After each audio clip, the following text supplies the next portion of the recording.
Ya, kembali lagi dalam pelajaran matematika.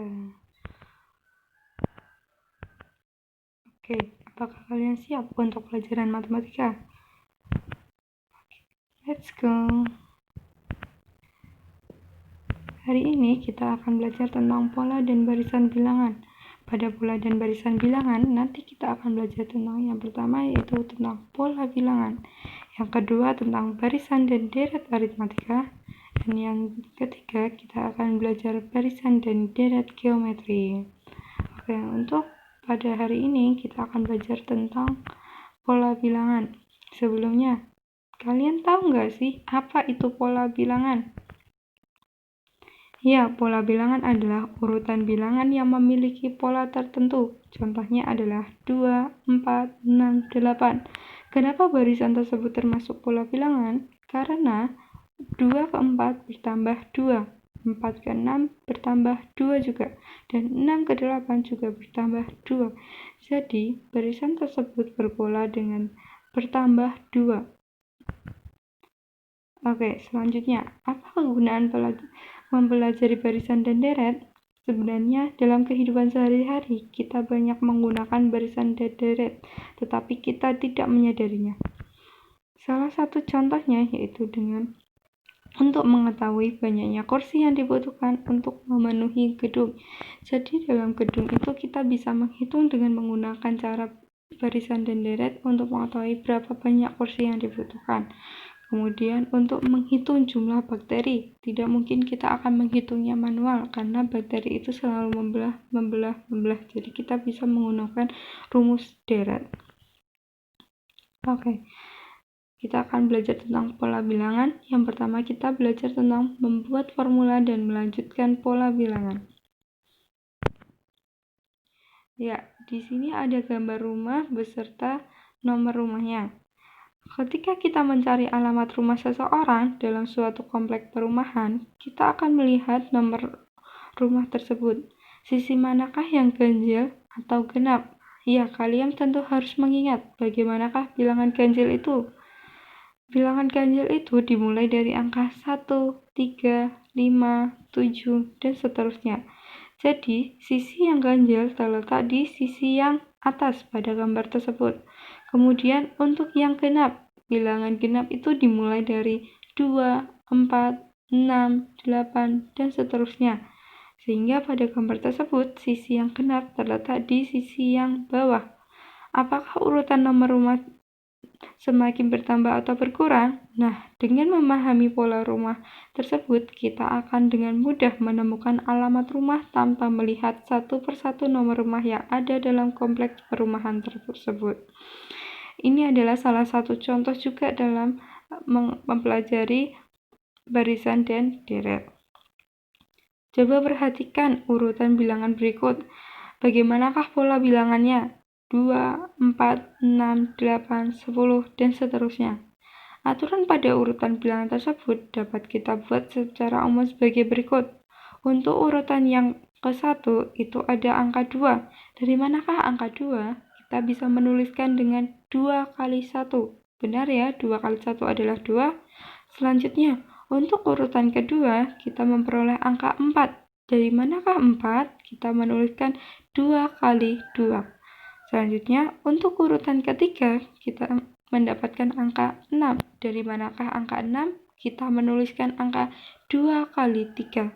Selanjutnya, untuk urutan keempat, kita mendapatkan angka 8. Kita bisa menuliskan 2 kali 4. Selanjutnya, untuk urutan kelima, kita mendapatkan angka 10. Dari manakah angka 10? Kita bisa menuliskan dari 2 kali 5. Selanjutnya, bagaimanakah dengan urutan ke-n?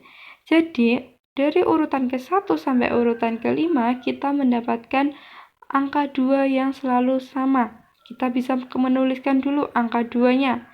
Lalu, dari urutan ke-1 itu 1, urutan kedua 2, urutan ketiga 3. Nah, itu apakah? Itu adalah n. Jadi, sesuai untuk n yang keberapa. Jadi, untuk urutan ke-n, kita bisa tetap menuliskan n. Jadi, rumus dari urutan ke-n itu ada 2n. Jadi pola bilangan di atas menjadi 2, 4, 6, 8, dan seterusnya dengan pola 2n. Oke, kita lanjutkan ke contoh. Nomor 1. Tentukan bentuk umum dari pola bilangan berikut. 3, 6, 9, 12. Kemudian lanjutkan 3 bilangan lagi. Nah, bagaimanakah caranya? Sama seperti yang awal tadi. Untuk urutan ke-1, kita mendapatkan angka 3. Dari mana kita mendapatkan angka 3? Kita bisa menuliskan 3 kali 1. Kemudian, untuk urutan yang kedua, kita memperoleh angka 6. Dari manakah angka 6? Ya, kita bisa menuliskan 3 dikali 2. Kemudian, urutan ketiga, kita memperoleh angka 9. Dari manakah angka 9? Kita bisa menuliskan 3 dikali 3. Untuk urutan yang keempat, kita memperoleh angka 12. Dari manakah 12? Kita bisa menuliskan 3 kali 4. Benar ya, 3 kali 4, 12? Ya. Lalu bagaimanakah dengan rumus n atau urutan ke n? Ya, kita bisa memperhatikan dari urutan pertama sampai urutan kelima, 3-nya selalu tetap. Jadi kita bisa menuliskan angka 3 terlebih dahulu untuk rumus ke n atau urutan ke n. Selanjutnya, dari urutan ke-1 itu ada 1, urutan kedua ada 2, urutan ketiga ada 3, urutan keempat ada 4. Apakah sesuai dengan n? Ya, benar, itu sesuai dengan n. Jadi urutan ke n kita bisa menuliskan dengan n. Jadi rumus dari urutan ke n sama dengan 3n. Dan bentuk umumnya adalah 3, 6, 9, 12, dan seterusnya dengan pola 3n. Dan 3 bilangan berikutnya adalah 15. Dari manakah 15? Karena kita mencari suku ke-5, maka kita bisa masukkan ke rumus. N-nya diganti 5. Sehingga 3 kali 5 adalah 15. Kemudian untuk suku ke-6, kita bisa mengganti N-nya dengan 6. Sehingga 3 kali 6 sama dengan 18. Lalu untuk suku yang ke-7, kita bisa menuliskan 3 kali 7 sama dengan 21. Lanjut, untuk contoh yang kedua, tentukan bentuk umum dari pola berikut. 1/3, 1/6, 1/9, 1/12, sampai seterusnya. Kemudian, lanjutkan 3 bilangan tersebut. Bagaimanakah penyelesaiannya? Caranya masih sama, seperti yang nomor 1.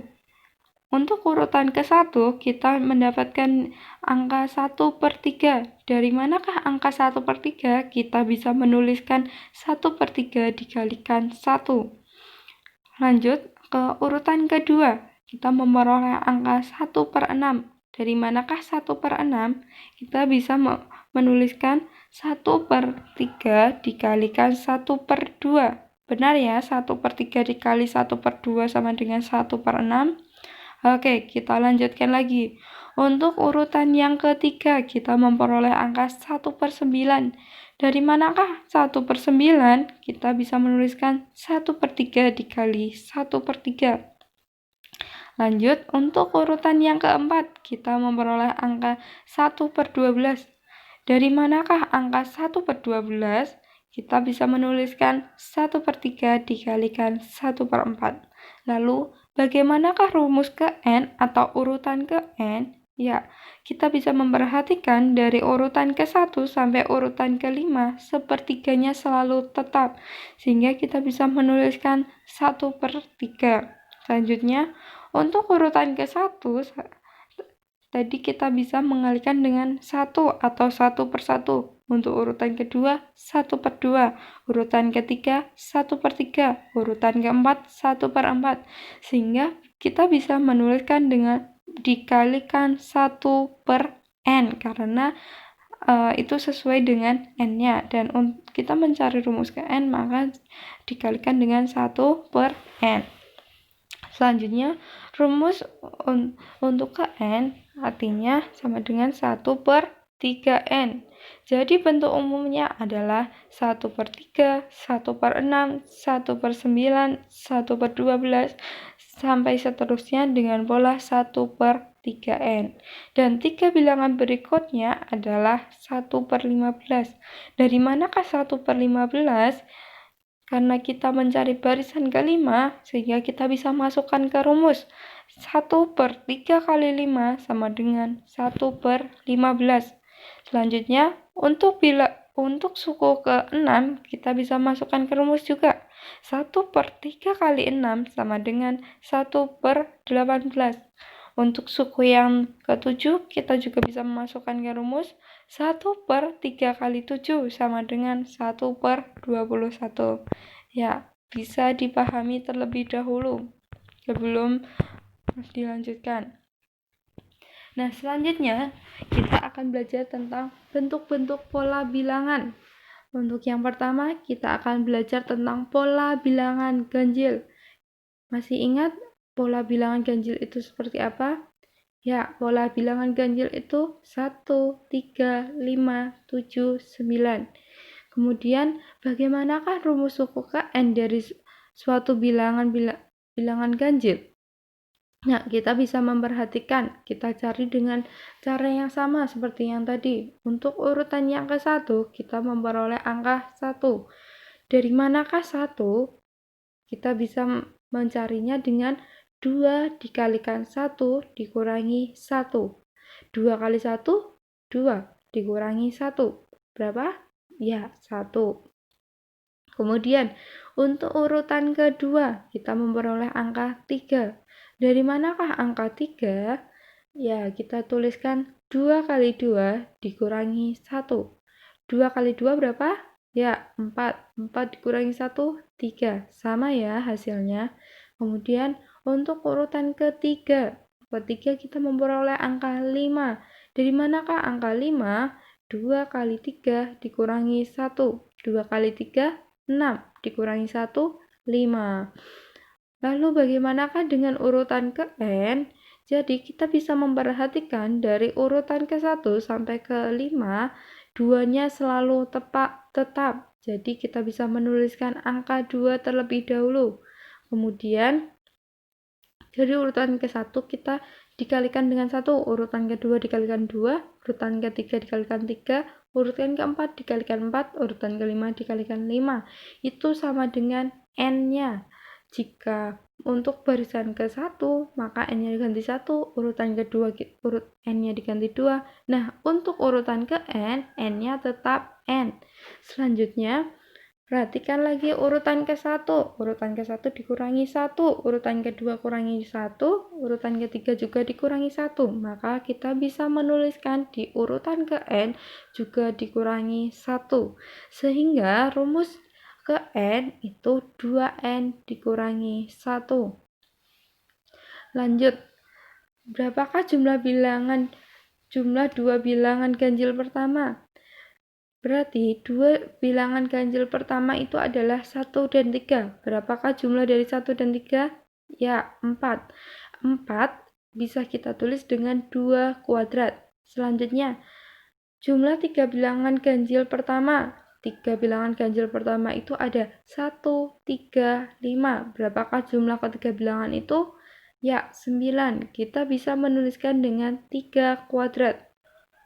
Lanjut, untuk jumlah 4 bilangan ganjil pertama, kita bisa menuliskan 1 ditambah 3 ditambah 5 ditambah 7 sama dengan 16. 16 itu bisa kita tulis dengan 4 kuadrat. Lalu bagaimanakah dengan jumlah bilangan ke-25? Apakah kita akan mencarinya dengan cara satu persatu? Tentunya tidak. Kita akan mencari rumusnya. Dari jumlah kedua bilangan ganjil itu ada 2 kuadrat. Kemudian jumlah 3 bilangan ganjil pertama 3 kuadrat. Jumlah bilangan 4 itu ada 4 kuadrat. Lalu, bagaimanakah rumus jumlah dari n bilangan ganjil pertama? Ya, kita menguadratkan n-nya.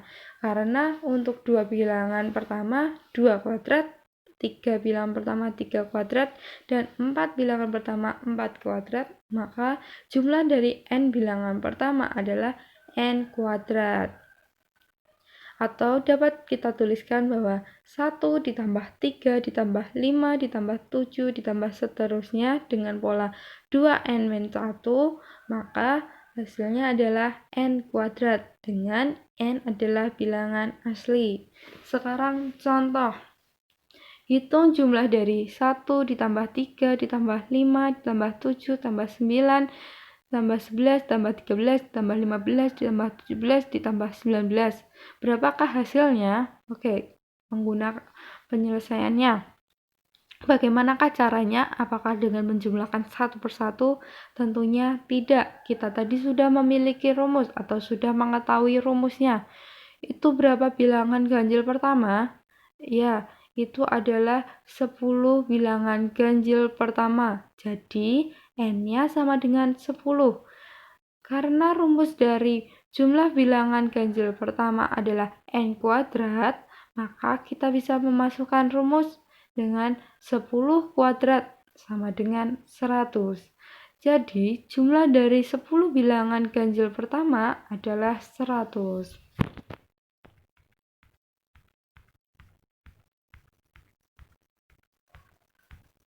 Oke, kita lanjutkan ke pola bilangan genap.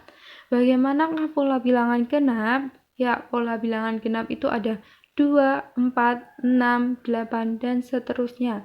Lalu, bagaimanakah rumus suku ke n dari suatu pola bilangan genap? Ya, kita bisa menggunakan cara yang sebelumnya ya. Untuk urutan ke-1 kita memperoleh angka 2. 2 kita bisa menuliskan dengan 2 dikalikan 1. Lalu urutan kedua kita memperoleh angka 4. Dari manakah angka 4? Kita bisa menuliskan 2 kali 2. Benar ya, hasilnya 4. Lalu untuk urutan ketiga kita bisa mendapatkan angka 6. Lalu kita bisa menuliskan dengan 2 dikalikan 3. Lalu bagaimanakah dengan urutan ke n? Jadi kita bisa memperhatikan bahwa urutan ke-1 sampai urutan ke-5, 2-nya selalu tetap. Jadi kita bisa menuliskan 2 terlebih dahulu. Lalu di urutan ke-1 kita kalikan dengan 1. Urutan kedua kita kalikan dengan 2. Urutan ketiga kita kalikan dengan 3. Lalu apakah itu polanya? Ya, dikalikan dengan n. Jika untuk urutan ke-1 kita kalikan dengan 1, urutan kedua kita kalikan 2, urutan ketiga kita kalikan 3, maka untuk urutan ke n kita tetap kalikan dengan n. Jadi rumus dari ke n atau suku ke n itu adalah 2n. Lalu berapakah jumlah dua bilangan genap pertama? Ya, Dua bilangan genap pertama itu adalah 2 dan 4. Berapakah jumlahnya? Ya, 6. 6 kita bisa menuliskan dengan 2 dikalikan 3. Lalu untuk jumlah 3 bilangan pertama berapa? 3 bilangan genap pertama itu ada 2, 4, 6. Ya, jumlahnya adalah 12. Atau kita bisa menuliskan dengan 3 dikalikan 4. Maaf ya, itu ada sedikit salah, harusnya 12. Kemudian jumlah 4 bilangan genap pertama itu ada 2, 4, 6, 8. Berapakah jumlahnya? Ya, jumlahnya 20 atau bisa kita tulis dengan 4 dikalikan 5. Lalu bagaimanakah dengan jumlah dari n bilangan genap pertama? Ya, kita bisa memperhatikan dari sebelumnya. Jumlah 2 bilangan pertama itu 2 dikali. Jumlah 3 bilangan pertama itu 3. Jumlah bilangan 4 bilangan itu ada 4. Maka kita bisa menuliskan dengan n dikalikan. Kemudian untuk jumlah 2 bilangan itu dikalikan dengan 3. Jumlah 3 bilangan dikalikan 4. Jumlah 4 dikalikan dengan 5. Maka 3, 4, 5 itu diperoleh dari n plus 1.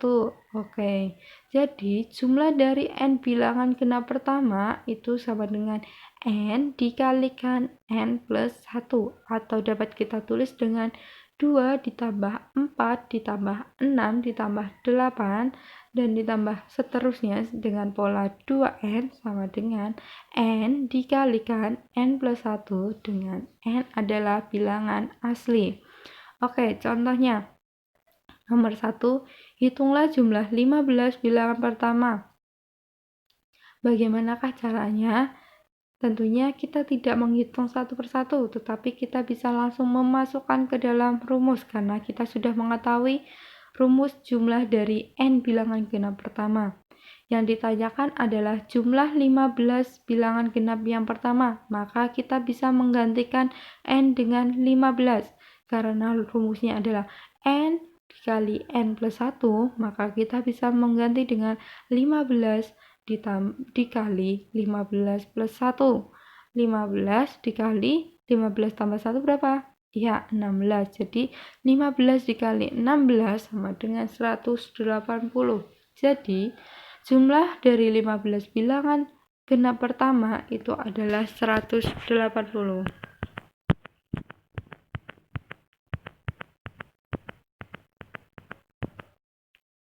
Oke, kita lanjutkan. Yang ketiga ada pola bilangan segitiga.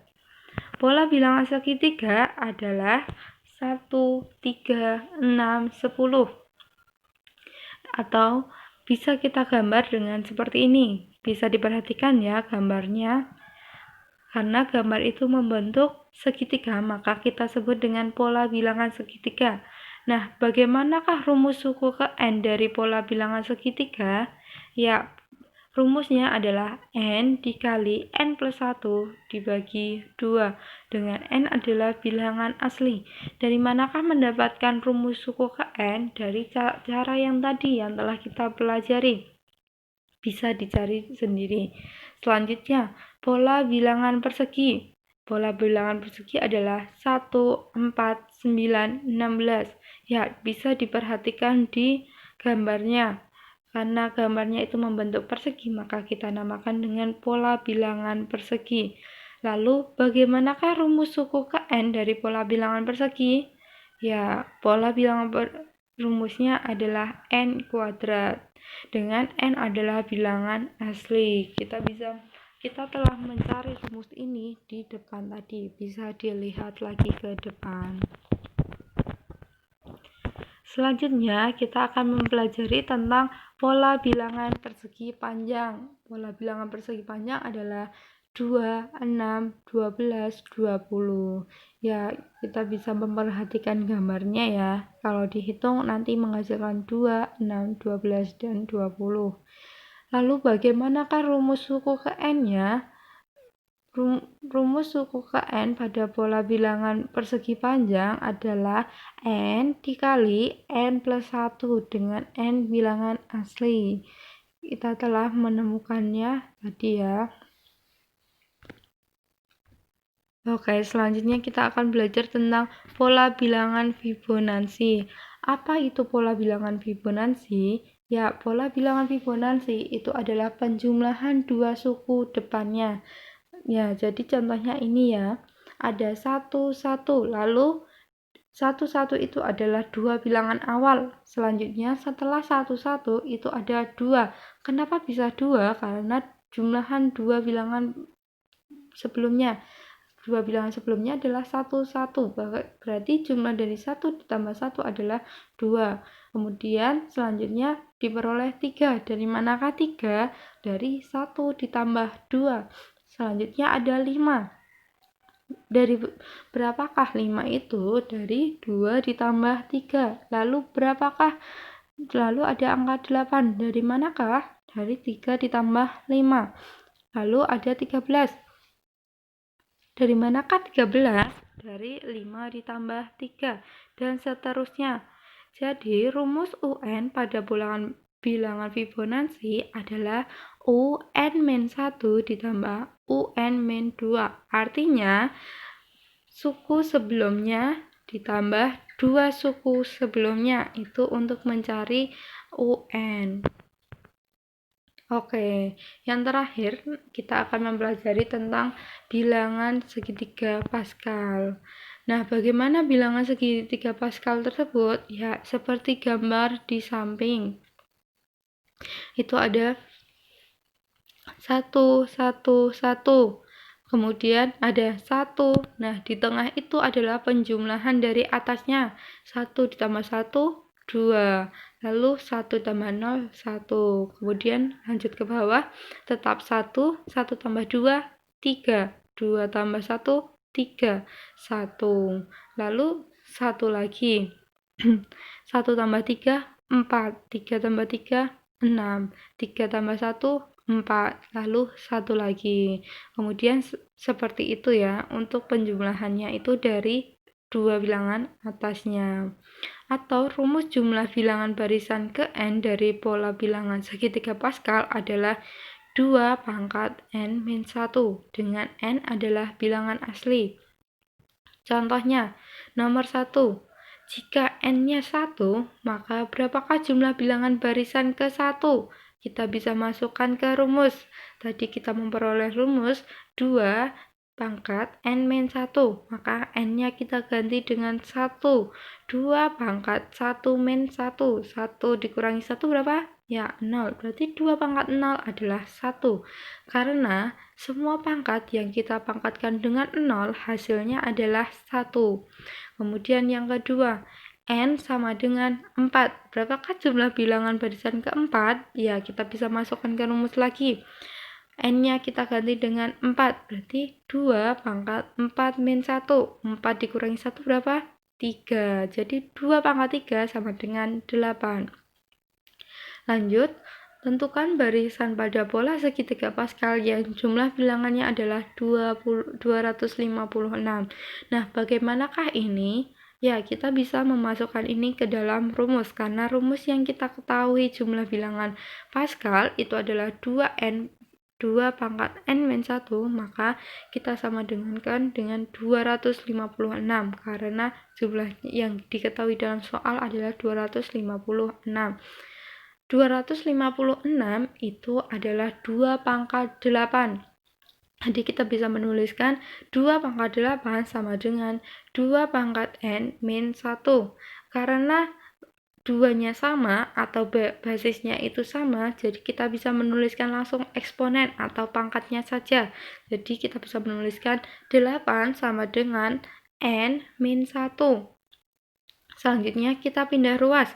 N-nya tetap, yang kita pindah satunya ke sebelah kiri. Jadi N sama dengan 8, karena 1 dipindah ke ruas kiri, negatif 1 kita pindah, maka menjadi positif 1 atau plus 1. Sehingga kita peroleh N-nya sama dengan 9. Nah, untuk jumlah bilangan Pascal 256 itu adalah jumlah bilangan ke-9. Oke, bisa dipahami ya. Oke, contoh yang keempat. Rudy melakukan percobaan pemotongan beberapa lidi membentuk pola bilangan tertentu. Lidi pertama dipotong menjadi 3 bagian. Lidi kedua dipotong menjadi 4 bagian. Lidi ketiga dipotong menjadi 5 bagian, dan seterusnya. Jika Rudy memotong 15 lidi, menjadi berapa bagian ini harus memotong lidi ke-15? Penyelesaiannya, dari soal di atas kita bisa menentukan pola bilangan lidi membentuk pola bilangan berikut, yaitu untuk yang pertama menjadi 3 bagian, berarti kita tulis 3, yang kedua membentuk 4, berarti kita tulis 4, lalu yang ketiga 5, berarti kita bisa menuliskan 3, 4, 5, dan seterusnya. Bagaimanakah aturannya? Untuk urutan ke-1 kita memperoleh angka 3. Urutan kedua kita peroleh angka 4. Urutan ketiga kita memperoleh angka 5. Dan yang ditanyakan adalah urutan ke-15. Nah, bagaimanakah ini? Bagaimanakah polanya? Ya, kita bisa menuliskan 3 itu diperoleh dari 2 ditambah 1. Nah, urutan kedua memperoleh 4 dari 2 tambah 2. Urutan ketiga 5 dari 3 tambah 2. Jadi, lidi ke-15 dipotong menjadi 17 bagian.